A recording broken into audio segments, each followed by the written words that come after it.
one of the things that the presenter spoke to was the idea of how when people are experiencing physical maladies like heart attack or high blood pressure, that no one really questions the idea of them having medical treatment for that. But yet, when someone's experiencing some kind of a mental challenge, that there's a stigma attached to that. And so sometimes they don't want to come forward, and perhaps they don't get the right medication or the right treatment.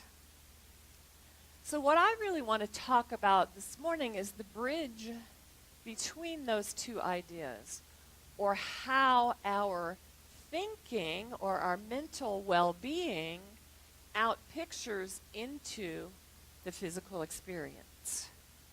When we follow that inner light, what happens is that the spirit brings alive the physical body.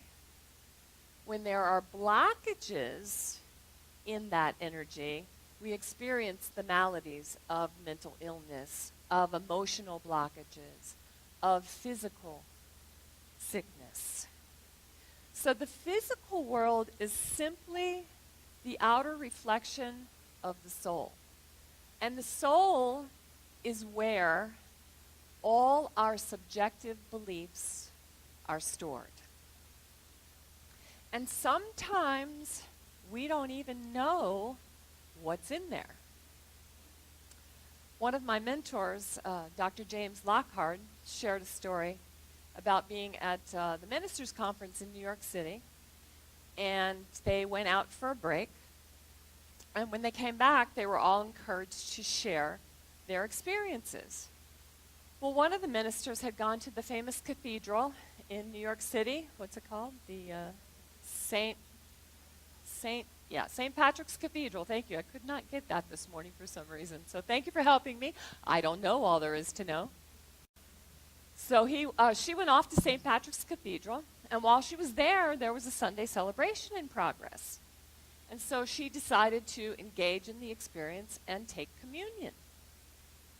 So she came back and shared the story, and Dr. James popped up out of his seat and said, "You can't do that. You're not Catholic."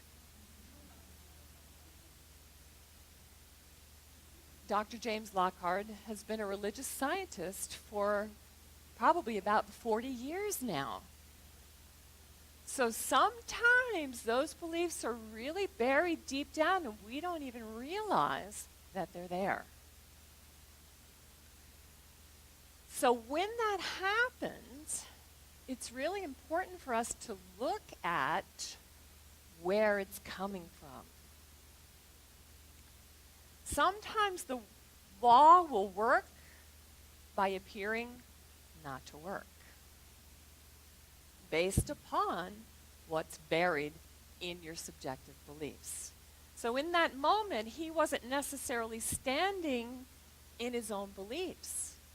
He went back to his early upbringing and how he was raised. So I'd like to share with you this morning my opening quote from Dr. Ernest Holmes, who is the founder of the Science of Mind Teaching, which is what we practice here. "There is a power for good in the universe greater than we are, and we can use it." So the Great Spirit doesn't know no. It only knows to give based upon what is contained within your subjective belief system. In the mind of God, there is only perfection. So for me, the most important part of the work we do together is revealing that perfection from within us. Once we begin to understand how the principles of Science of Mind work, we can begin to change what's happening around us, not just in our individual lives, but also in the lives around us and our community through our outreach. And here at the High Desert Center for Spiritual Living, we offer spiritual tools that help us to do this. prayer, meditation, creative visualization, and affirmations. And what happens when we practice those affirmations is that we're able to shift what is contained within our subjective belief system so that we can create a new and different experience. So are you ready to do the work? I didn't hear that. Are we ready? Okay, the first affirmation is, I am whole, perfect, and complete. I am whole, perfect, and complete. Woohoo! When we realize who and what we are as spiritual beings, we begin to embody that new belief system. The ideas of lack, limitation, fear move off into the ethers from whence they came, where they are instantaneously transformed into the healing, motivating power of the universe, which is love itself. And that is the inner message of this teaching. Love working through law. The laws of nature, evolution. What goes up must come down. The simplest of things. So I'd like to share with you this morning from one of my mentors, Dhyani Ywahoo, who practices the wisdom fire from the Cherokee teachings. Some of you know, some of you don't know that my maternal grandfather is rumored to be part of the Cherokee Nation. So I have an affinity for that. And the Cherokee were also the keepers of the crystal. And I'll be introducing the crystal bowls sometime in January, actually sooner than that. But she offers 3 fundamental truths. And the first truth is that from the mystery of all came forth. All manifestation is harmony with that sacred law. Nothing is outside of it. So that mystery is love. That mystery is what Dr. Ernest Holmes calls the thing itself. That mystery is, for me, the Great Spirit. That mystery is for other people, Buddha, Allah, God. I don't care what you call it, but I do care that you call it. Because when you call it, you shift what's going on in those subjective beliefs, and your life becomes more empowered. So show of hands, how many of you are meditating? Beautiful, beautiful. On December 20th, we're going to be having a complimentary sneak preview of the upcoming Wednesday meditations. Your ecclesiastical team will be participating in that. Reverend Jack, a religious science practitioner from the Santa Fe Church, Lynn Nowicki, Reverend Maggie, who's with us this morning, and myself. So be sure and show up, dress up, show up, 6 p.m., December the 20th. So the mortal part of us is always an effect. It's a creature of time, but it's also a necessary one, because without it, we would not have the power to choose, or that objective part of us. And what I mean by objective is that we are always at choice. How many of you have someone on your Facebook page that is constantly talking about the negative? Anybody? Constantly talking about the negative. So I can't help but comment when it comes up, because the truth is, and you heard Reverend Jack talk about this last Sunday, that the darkness must move into the light in order for it to be healed. But when we dwell on what's not working, we give energy to that negativity. When we focus on what is working and we stay in peace, then we're able to lift not only ourselves, but those around us and our world.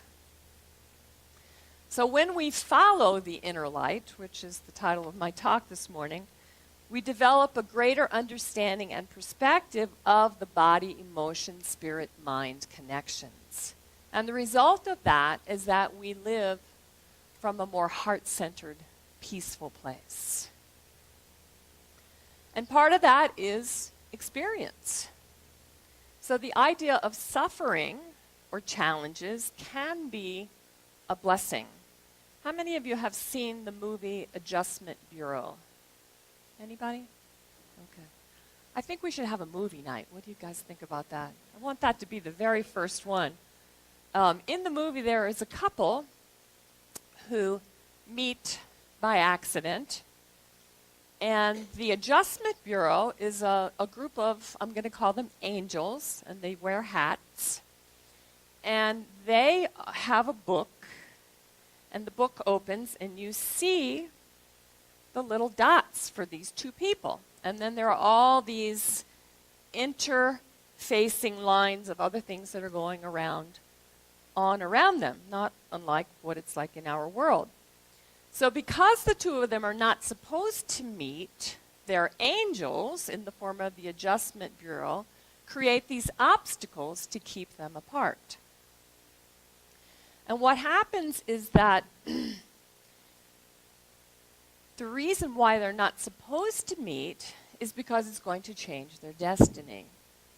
He is supposed to become the President of the United States, and she's supposed to become a world-famous choreographer and contemporary dancer. And so his angel tells him that if he marries her, that all of that's going to change. And the plan is that that shouldn't change because he's supposed to be the president and she's supposed to be a world-famous dancer and choreographer. So in the end, they keep meeting, even though the Adjustment Bureau doesn't want them to. And in the final scene, prior to the final scene, the angel that's helping him is supposed to spill coffee on him so that he's late getting to work. And the angel falls asleep. So he doesn't go back home to have the coffee, to change clothes or anything. And when he gets to the office, he walks in on the Adjustment Bureau, adjusting the mind of his boss so that they can stay with their plan. Well, as you can imagine, he's very distressed by this, and he tries to escape, and of course he can't. And so they make a deal with him that if he doesn't contact her again, that everything can go on as usual. Well, you know love prevails, right? So eventually, they meet again, and the angel, his original angel that fell asleep, decides that he should help him. And so he gives him his hat. So now he can walk through walls and get to her, because it turns out that in the time that he walked away from her, she's going to marry somebody else, and he doesn't want that to happen. So he goes back, and she has to trust him completely. She has to trust completely in him and in her love for him. And he has to do the same. And they're standing on a platform at the end, and they're surrounded by the Adjustment Bureau angels who are going to adjust their mind because they're not doing the right thing. And they have this incredible connection, this kiss that is just so powerful. You see sparks flying. And all of a sudden, all the angels disappear. And they open the book, and it's just the two of them, and then the lines form around them. So we have the power, when we are in that place of love, to create our own reality. Which brings me to the second fundamental truth. Wisdom of equanimity knows all things as relative to one's own thought and action, and stirs the fire of generosity and good relations in harmony with neighbors, friends, family, co-workers, and critters. Lynn and Jane and Kathy and I spent 3 hours together working on the budget for 2018, and it is balanced. Woohoo! And it was the most peaceful meeting that I've ever experienced over the budget. So I emailed all of them to say that, and Lynn shared this, and it describes this idea so beautifully. That conversations are like musical compositions all the different instruments contribute to a work that is greater than the individual voices. And the harmony is the blending of all those voices. So our job as religious scientists is to hold the high watch, to stay at peace regardless of what's happening around us, to help our brothers and sisters grow in their conscious awareness until we see a new earth manifesting into form. So what is the action of this? The action of it is grasping a conscious thought, subjectifying it into our belief system through our affirmations, through creative visualization, and then using it in a practical way. So affirm with me, I am a light. I am a light in this world. Now I want you to close your eyes for a minute and imagine that that light is moving through you. And now I want you to open your eyes and look at the person sitting next to you and affirm, you are a light. You are a light in this world. And envision that same light emerging from within them. That light of love is what empowers us to create a world worth living. Which brings me to the third fundamental truth. Discipline, diligence, and active intelligence make waves of grace for the land and the people unto 7 generations. One pebble of that light on a pond sends ripples out to the edges of the galaxy. Our perception about what's happening evolves when we have that greater objective choice and we understand how to honor it. That movement of life within ourselves and within others is what the love and the light is all about. You're going to be receiving a letter from your minister soon. I'm working on it. And up until now, we've talked a lot about, or the center has talked a lot about time, talent, and treasure as part of our vision to move our center into the light. So I would like to add another T to the 3 T's. And the 4th T is going to be thought. So I'm asking all of you to hold our center in your conscious thinking. And I'm talking about thought that is no longer influenced by outer reality. Thought that is filled with inner courage and fearlessness. Thought that initiates the energy of love and support. Thought that comes from a place of heartfelt peace. So how do our thoughts create our outer experience? They reflect back at us exactly what we are thinking. So the time has come for us to come together as a spiritual family to create a new earth right here and right now. And so it is.